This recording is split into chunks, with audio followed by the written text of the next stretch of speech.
আসসালামু আলাইকুম। আশা করি সবাই ভালো আছেন। আলহামদুলিল্লাহ আমি আপনাদের দোয়ায় ভালো আছি। এই তো আমি আপনাদের জন্য আজকে দেশি মুরগের মাংস রান্না করে দেখাবো। আমি এখানে বেশ কয়েক পিস মুরগির মাংস নিয়েছি, আর চুলার মধ্যে একটা ফ্রাই প্যান বসিয়ে দেওয়ার পরে এখানে আমি বেশ কয়েকটি গরম মশলা দিয়ে দিলাম।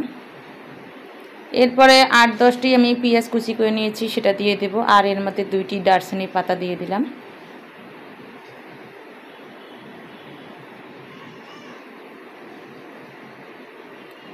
এরপরে পেঁয়াজটা একটু ভালোভাবে একটু ভেজে নেব, আর এই পর্যায়ে আমি একদম মিডিয়াম হিটে রেখে পেঁয়াজটা ভেজে নেব।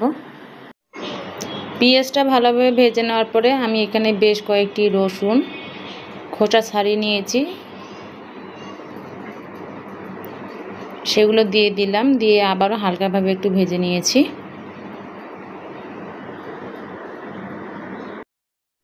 পেঁয়াজ ও রসুন হালকা বাদামি কালার করে ভেজে নেওয়ার পরে 1.5 চামচ পরিমাণ লবণ দিয়ে দিলাম। লবণটা আপনাদের স্বাদ মতো। এরপরে আমি 2 চামচ পরিমাণ শুকনো মরিচের গুঁড়া দিয়ে দেব।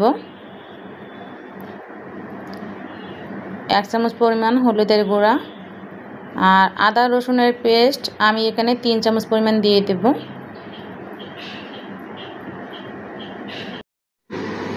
জিরা ধনিয়া রাঁধুনি একসঙ্গে বেটে নিয়েছি, 3 চামচ পরিমাণ দিয়ে দেব। ভালোভাবে মশলাটা কষিয়ে নেওয়ার পরে যখন মশলা থেকে তেল ছেড়ে আসবে সেই অবস্থাতে মুরগির মাংসগুলো দিয়ে দেব। দূরে কিংবা কাছে দেশ ও বিদেশ থেকে যারা আমার ভিডিওটি দেখছেন তাদেরকে জানাচ্ছি অসংখ্য ধন্যবাদ। এরপরে আমি এখানে পাকা মরিচ ও কাঁচা মরিচ বেটে নিয়েছি, 1.5 চামচ পরিমাণ দিয়ে দেব। আর এই কাঁচা মরিচগুলো দিয়ে দিলে রান্নার আলাদা একটা স্বাদ এনে দেয়। যারা আমার রান্নার চ্যানেলে নতুন সদস্য হয়েছেন তাদেরকে জানাচ্ছি অসংখ্য ধন্যবাদ। মুরগির পিসগুলো দিয়ে দেওয়ার পর আমি বেশ খানিকটা সময় ধরে এখানে ভালোভাবে মশলার সঙ্গে মাংসগুলো কষিয়ে নেব। আর এই পর্যায়ে আমি মিডিয়াম হিটে রেখে রান্নাটা করে নেব।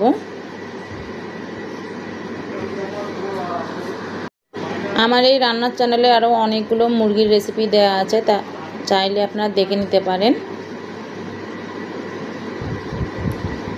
আমার রান্নাটি যদি আপনাদের ভালো লেগে থাকে অবশ্যই লাইক কমেন্ট এবং শেয়ার করবেন। পাশে রাখা বেল আইকনটি ক্লিক করবেন, অবশ্যই সাবস্ক্রাইব করবেন, তাহলে সবার আগে আমার রান্নাটা আপনারা পেয়ে যাবেন।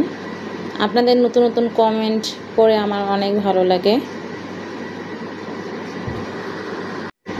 মুরগির মাংসের পিসগুলো ভালোভাবে একটু কষিয়ে নেওয়ার পরে আমি এখানে 2 বাটি পরিমাণ পানি দিয়ে দিলাম।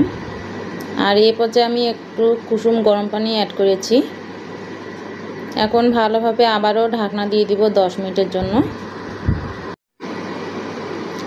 10 মিনিট পরে ফিরে আসছি, অনেকটা পানি শুকিয়ে এসেছে। আবারও আমি মাংসগুলো ভালোভাবে একটু নেড়েচেড়ে নেব।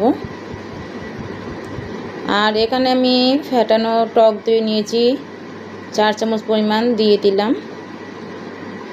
এতে রান্নার অন্যরকম একটা স্বাদ অনুভব হবে। আপনারা চাইলে বাতও দিতে পারেন। আবারও আমি 5 মিনিটের জন্য ঢাকনা দিয়ে দিলাম।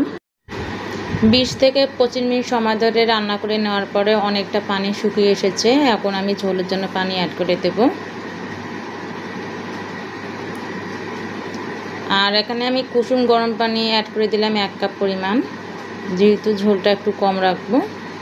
আবারও 2 মিনিট চুলার মধ্যে রেখে একটু ভালোভাবে মিলিয়ে নেব। আর এই পর্যায়ে বেশ কয়েকটি কাঁচামরিচ অ্যাড করে দেব।